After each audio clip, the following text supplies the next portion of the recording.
তোমরা সবাই ভালো আছো তো? আমরাও ভালো আছি, তোমরাও ভালো থেকো। তোমাদের জন্য অনেক অনেক ভালোবাসা রইলো। আজকে শৈলবালার রান্নাঘরে একটা ভিডিও নিয়ে হাজির হয়েছি, আপনারা ভিডিওটা দেখতে থাকুন। কাঁঠালের লুচি করে আপনাদের দেখাবো আমি।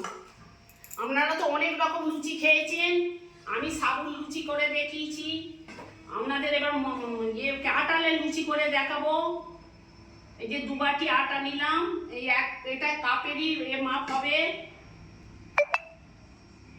এই যে 2 বাটি ময়দা নিলাম, নুন দিলাম,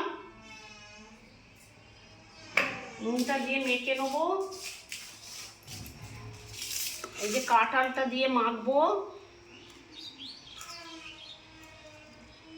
এই দেখুন কাঁঠালের এইটা ফেলে দেবেন। এই যে কাঁঠাল দিলাম, এই যে ভেতরে একটা থাকে না, সেইটা ফেলে দেবেন, নালে পেটে লাগে।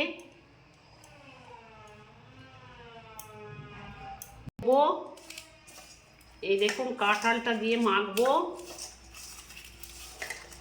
আমরা যে যেমন আটা নেবেন, এই ময়দা নেবেন, ময়দারও করতে পারেন, আটারও করতে পারেন। আমি ময়দার করলাম, আমি তো কম ময়দা নিয়েছি। জল দেবেন না, এইটা মেখে আর আধ ঘন্টা একটু চাপা দিয়ে রাখবেন।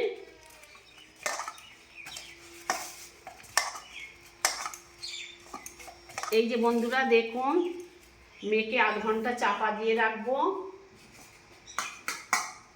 এই যে চাপা দিয়ে রেখে দেবো আধ ঘন্টা পর ফিরে আসবো। বন্ধুরা দেখুন, আধ ঘন্টা মেখে চাপা দিয়ে রেখেছিলাম, আধ ঘন্টা পর ফিরে এলাম। এই যে লেচি কাটবো, দেখুন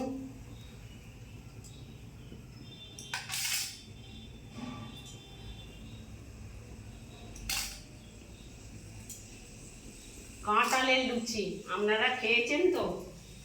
দেখবেন খুব ভালোই লাগবে খেতে।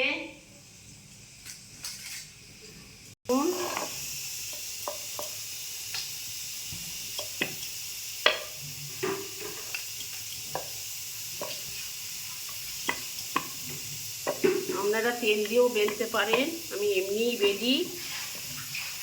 যেমন লুচি খায় সেই দামই হবে। আর জল দিয়ে না মেখে কাঁঠাল দিয়ে মাখবেন।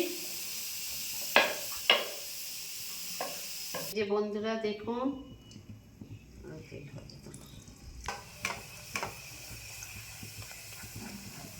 দেখুন বন্ধুরা কত সুন্দর ফুলছে, যেমন লুচি ফোলে সেই দামই।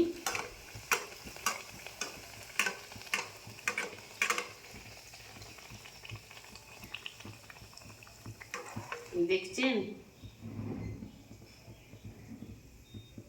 কাঁঠালের লুচি, আপনারা একদিন বাড়িতে করে খাবেন। দেবার সাথে সাথেই দেখছেন ফুলে যাচ্ছে। এটা জল দিয়ে না মেখে কাঁঠাল দিয়ে মেখেছি, আপনাদের সাবুন লুচি দেখিয়েছি।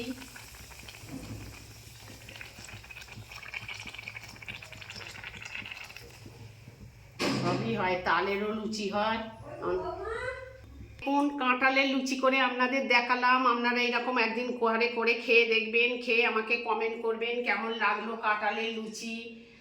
একটা লাইক দিয়েবেন, সাবস্ক্রাইব করে ঘন্টাটা বাজিয়ে দেবেন। বন্ধুরা আপনারা যদি কমেন্ট করে জানান, আমার তবে আরোই তো লাগবে, ভালো লাগবে ভিডিও করতে, আপনাদের দেখাতে। আপনারা দেখবেন শৈলবালার রান্নাঘরে। নমস্কার।